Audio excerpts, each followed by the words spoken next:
Welcome. Happy to see you all. Let's take this moment to invite the fire within and the fire without, and all the elements, the air, the water, the earth, that make up our body, that make up the planet, that make up the universe as we know it, and our mind, our psyche, the aspects of earth, air, fire, and water that correspond to our sensory experience, our emotional experience, our mental experience, and the experience of perception and spirit.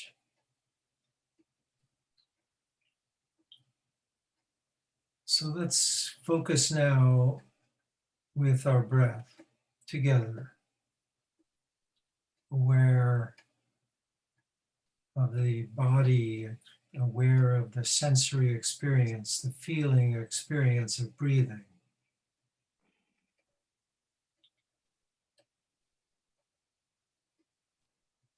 The sensations of air coming in through your nose, mouth, going out, the feeling of your chest or abdomen expanding and contracting. And while you're focused with your breath, just notice that you can easily relax your body a little bit more than it already is.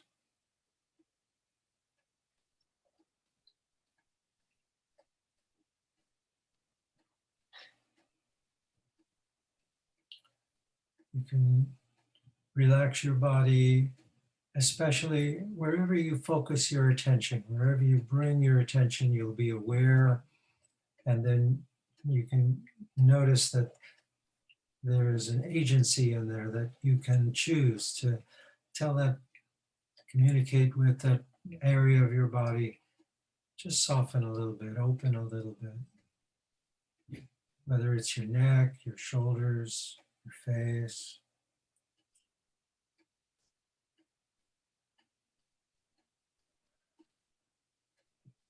Your arms, your hands.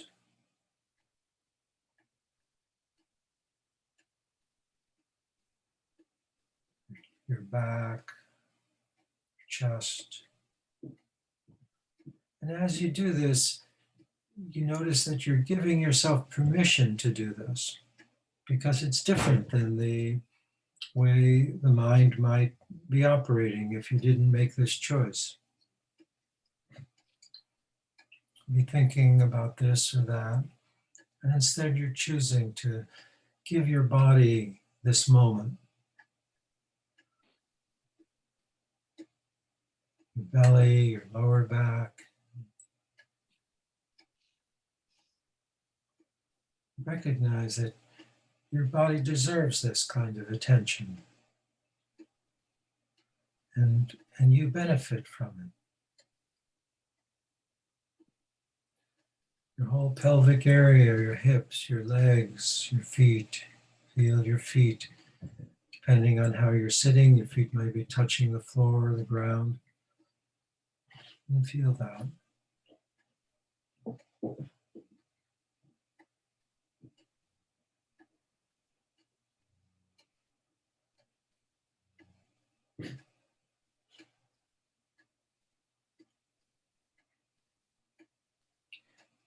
And we can open inwardly to the presence, the feeling, the sense of the presence of the being that you are that is formless.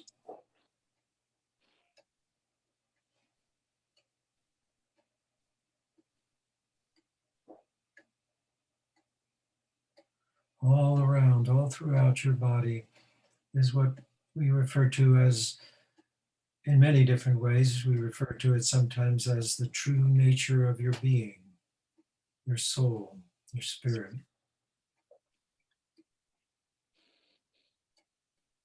That which exists in everyone, regardless of what they think or even do.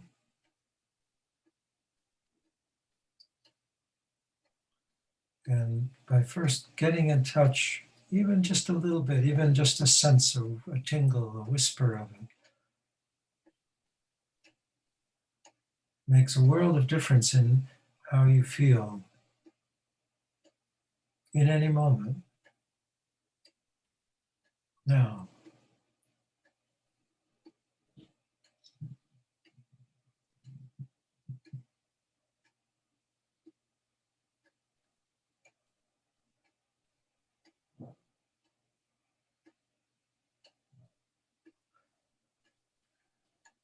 and I remind you of things that I know you know, but I will remind you that if your mind wanders, if you find maybe today you've been busy and your mind is still occupied with some of those things, or if you have things you still need to do and your mind is going to those things, don't, don't criticize yourself or feel like you're doing something wrong.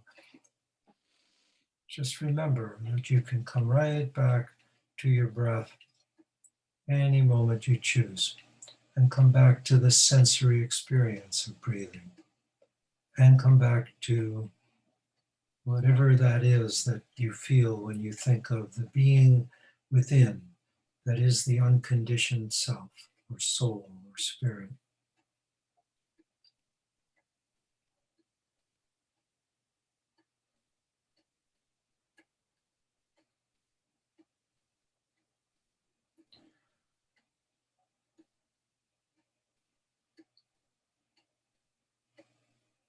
So the soul or the spirit, if you will, the true self, is not just some sort of ethereal gas that's hanging around. It has qualities that we can recognize and we can experience.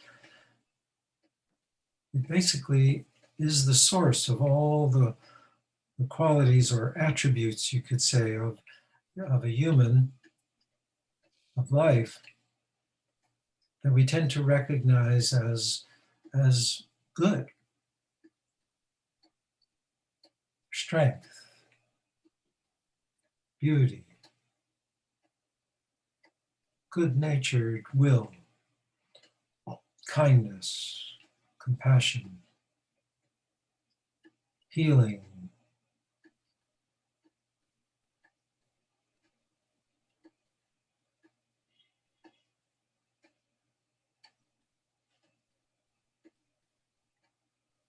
And in deep teachings of meditation, such as the Agni Yoga, which I often speak of, which is sort of my primary meditation practice. I've studied other kinds of meditation. We invoke particular aspects of spirit because we need them. We want them in our lives. They make us more healthy, more alive, more happy. Make lives meaningful.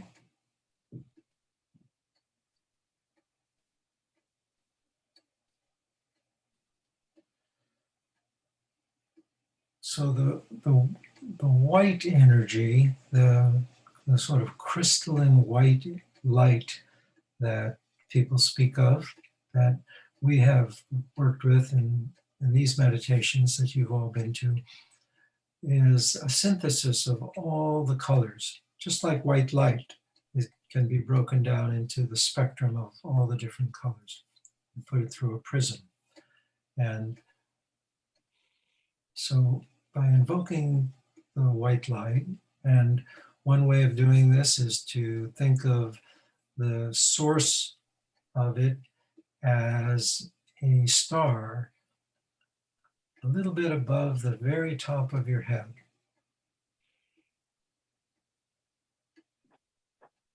Source of this purifying, cleansing energy that in a way carries all the qualities of your deepest nature. Carries all the colors, all the attributes, qualities, aspects of life. And these can get obstructed, they can get, in a way, polluted through some of the activities of our mind. In different teachings, they talk about, well, what is it that causes us to not be feeling that all of the time?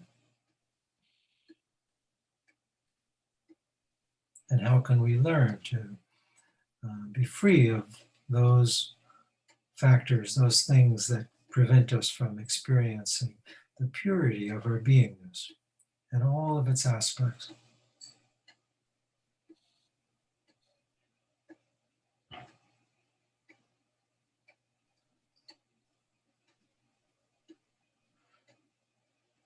So one teaching is that an aspect of the pure light, one quality of it is fire, inner fire that burns away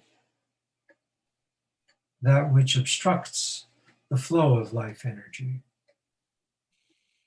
It could be called the consuming fire or the cosmic fire.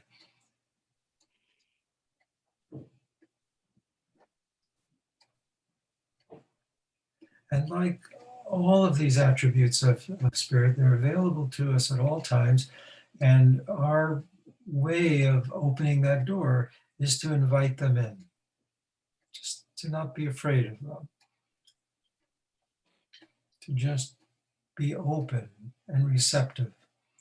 So when we think of this star above the head, and as we've done before, you can think of it releasing a flow, a stream of energy that washes down around and through your body.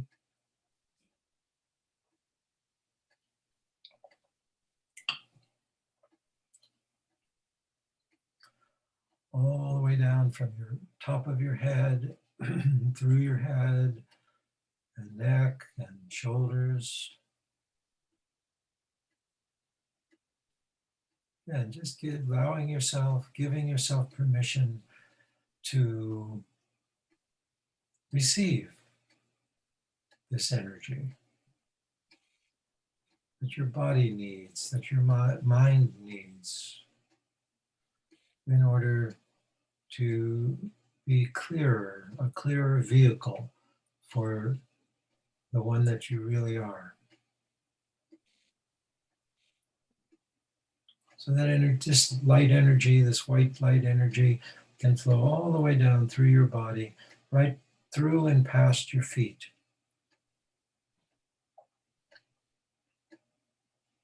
And so just by thinking of the fire aspect of this light,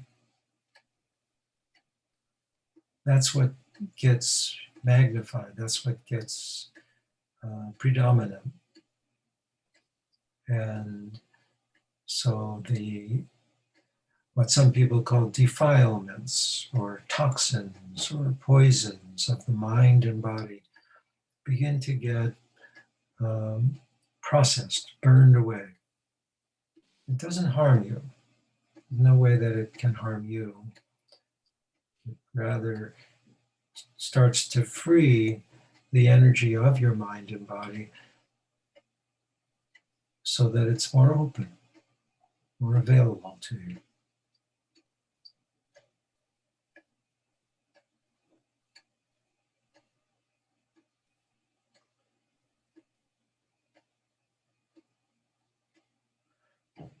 And so there are these many qualities now that are, as I said, aspects of or attributes of your spiritual nature, your true nature, your higher nature, your deeper nature. And It's your nature. There is nothing that needs to stand in the way, that you need to have stand in the way between what you experience as yourself and those qualities, because those qualities are aspects of you, of your deeper nature. So, for example, if you want to better understand, better penetrate the meaning of your life and what's going on, it could be that what you're seeking is more wisdom.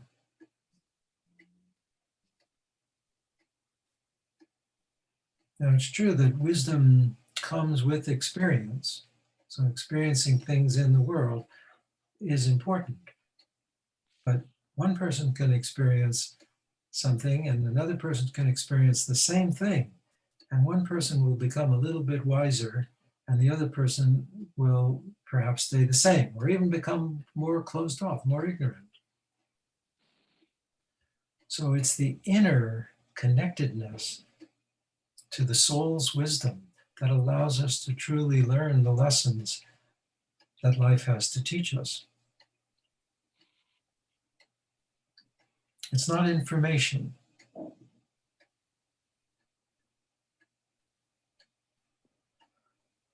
It's just the quality of knowing. Even just knowing that, in fact, you are a spirit being a human rather than a human trying to be spiritual.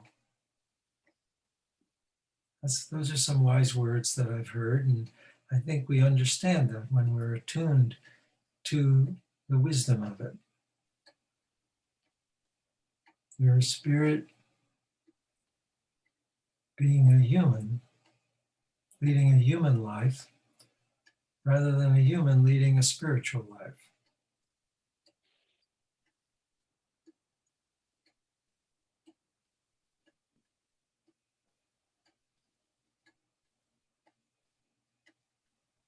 Learning to let things be.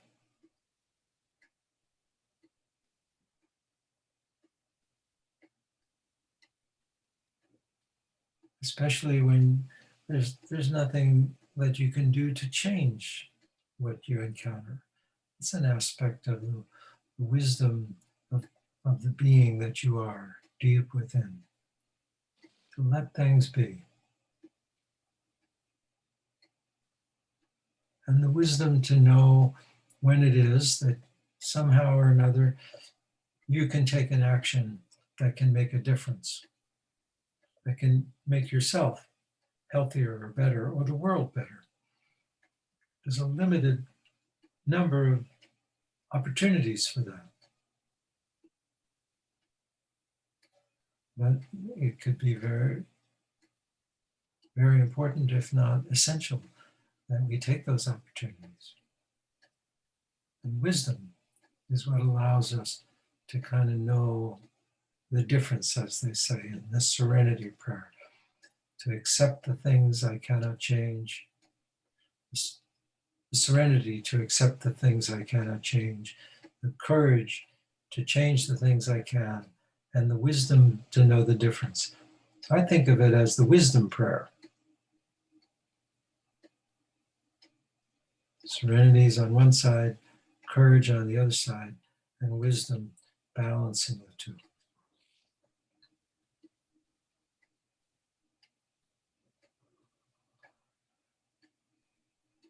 So without going through any very complicated process, we just simply invite the wisdom of our soul to be present with us.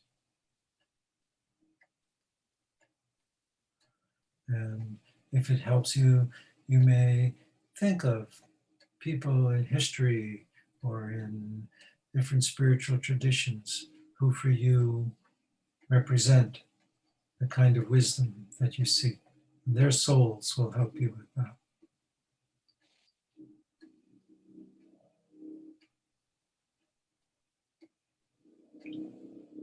Now, there's also creativity. That's another attribute of your beingness, creativity. It could come in the form of writing or artistic expressions of one kind or another. It could come in the form of singing or speaking or making music or making paintings or just the way you relate to your room or your home or your work. Creativity.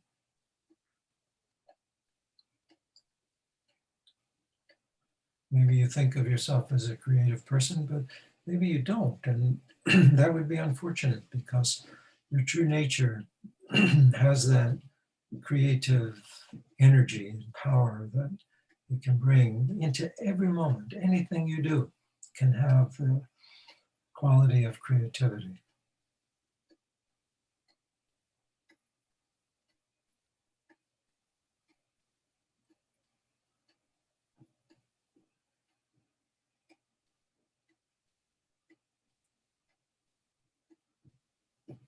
So, and sometimes these words can trigger thinking, and that's okay. But remember that you want to bring your attention back to your breath, back to the sense of your body, and back to presence, the presence of your beingness, which brings that creative energy, that creative spirit, that creative consciousness into your life and into your body, into your mind. And it's not a matter of words. It doesn't come like words.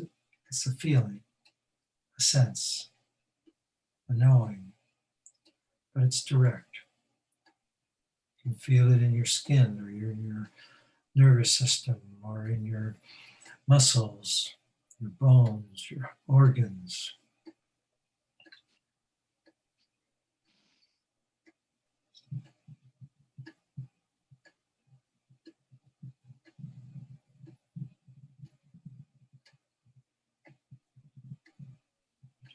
Just take a moment to honor the creative spark that is a flame and is an energy and is a flowing stream, a fountain that can fill and overflow through you. And here again, you may find that if you think of, you invite the soul of someone who in this world or in history even represents the kind of creativity that seems to you to be a really divinely inspired.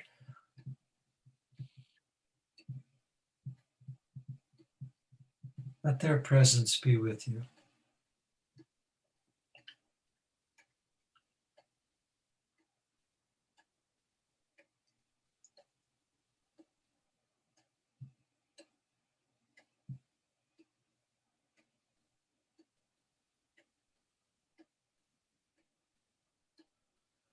One other quality, there are many qualities of spirit, of your true nature.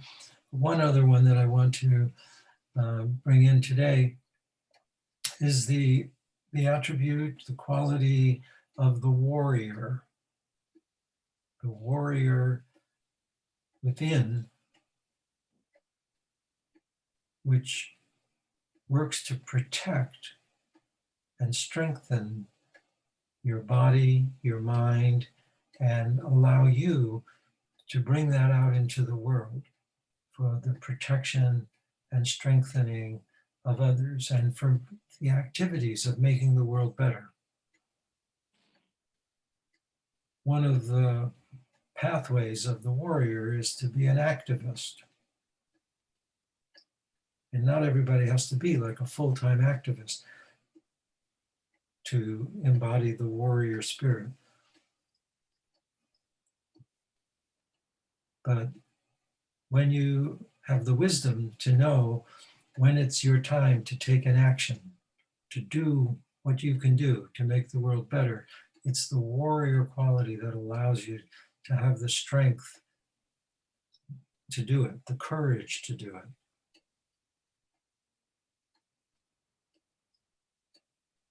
Even if there's fear, even if there's some fear.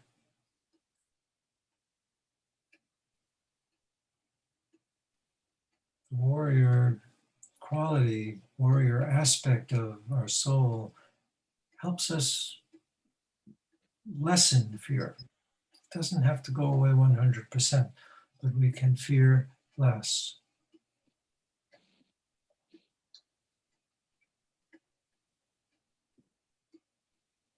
And do what our wisdom tells us is the right thing.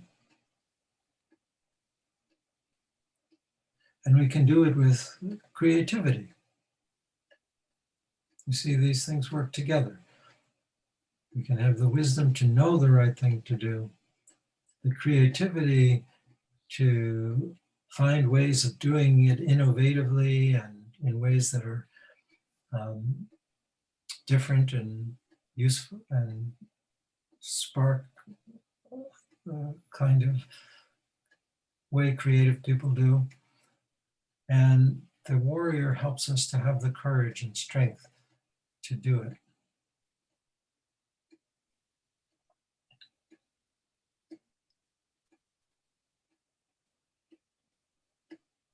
As well, the wisdom helps the warrior to know when it's enough, when it's right.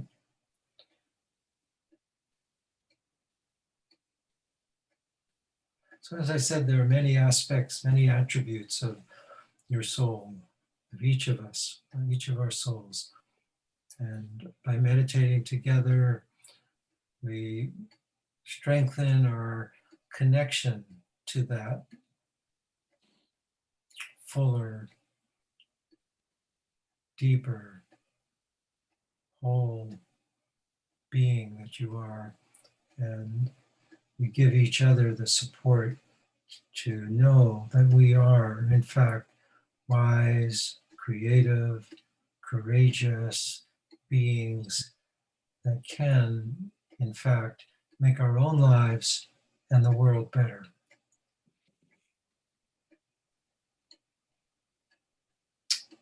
So thank you for coming. Blessings to you. Be well. Be courageous. Be strong. Be happy. Be safe. See you all next week, I hope, if not before.